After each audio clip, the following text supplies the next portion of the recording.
G'day everyone, I'm Dave and thanks for spending some time with me talking about AI of all things.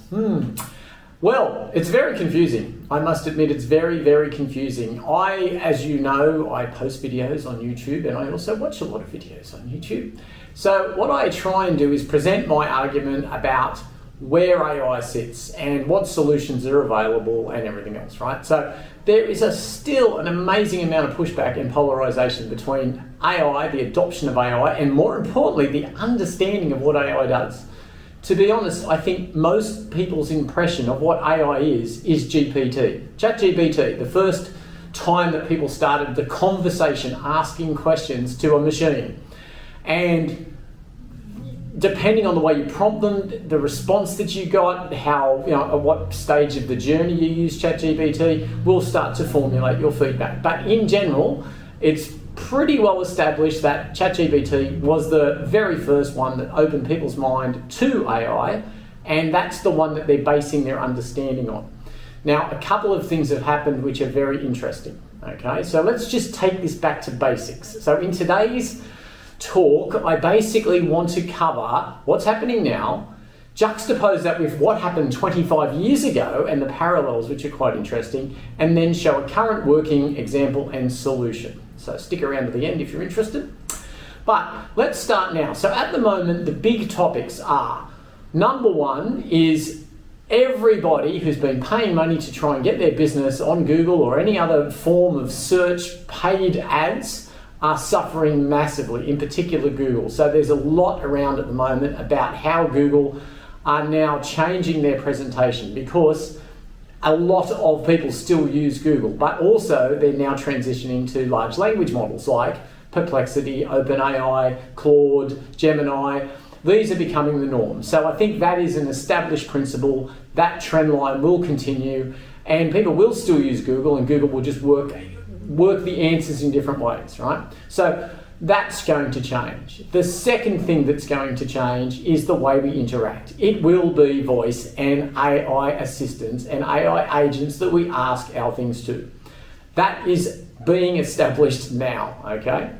The next thing is, how do we practically respond to that with these changes? What systems do we put in place? What do we take advantage of? So, for example, the market's changing, and I can use an example from way back in the year 2000 to back up my argument, but the market has changed, the way we deliver the information has changed. Let's take advantage of it. So we have a disadvantage of AI, because we're getting so much AI, what they call AI brain rot on the web now, with so many things created. In fact, this week, the top ranking sites in YouTube are all AI created sites. There's a site that gets 30 million views per post, and it's basically a retro 1980s music site that uses AI to create interesting characters. So AI is here, and you work it out, right? So Google own YouTube. So Google is saying, hey, let's use VO3 to make more shorts for YouTube. So basically you've got to pay to use VO3 to create the YouTube clips that then puts content on YouTube that they get money out of, even though they pay you a cent. So this goes back to the original Google environment, where Google created this ecosystem within itself. So a lot of people get confused about the internet. The internet is not just Google, or not just YouTube, or not just Bing, or not just anywhere. It is a collection where information is stored. Google and all these other services just take that information and rehash it and present it. They've created their own micro environment where you basically, if people are using that environment, you pay them money to get ranked on that environment. But that is now shifted and changed, because the algorithm that AI is interested in is the truth, as I keep banging on about, and conversation. So let's stop me talking for a minute and we'll go down and we'll start to have a look. Now, the first video that I want to show you and share with you is by Matthew Prince, who is the CEO of Cloudflare. Now, you may have never heard of Cloudflare, but if you've ever searched a page on the internet, the chances are the website that you're looking at is running through Cloudflare or being protected by Cloudflare. It is a very, very big company. So let's have a quick listen to what he's got to say on the topic of content, which is what I'm creating now, and how all your content for your brand or your business is now being totally changed by the way we search. So we'll go down and have a quick look at what he's got to say. Almost 30 years ago, two graduate students at Stanford University, Larry Page and Sergey Brin, began working on a research project they called Backrub. That, of course, was the project that resulted in Google. but also something more. It created the business model for the web. The deal that Google made with content creators was simple. Let us copy your content for search and we'll send you traffic. You, as a content creator, could then derive value from that traffic in one of three ways: running ads against it, selling subscriptions for it, or just getting the pleasure of knowing that someone was consuming your stuff. Google facilitated all of this. Search generated traffic. They acquired DoubleClick and built AdSense to help content creators serve ads, and acquired Urchin to launch Google Analytics and to let you measure just who is viewing your content at any given moment in time. For nearly 30 years, that relationship was what defined the web and allowed it to flourish. But that relationship is changing. For the first time in its history, the number of searches run on Google is declining. What's taking its place? AI. If you're like me, you've been amazed at the new AI systems that have launched over the last 2 years and find yourself turning to them to answer questions that in the past you may have looked to Google.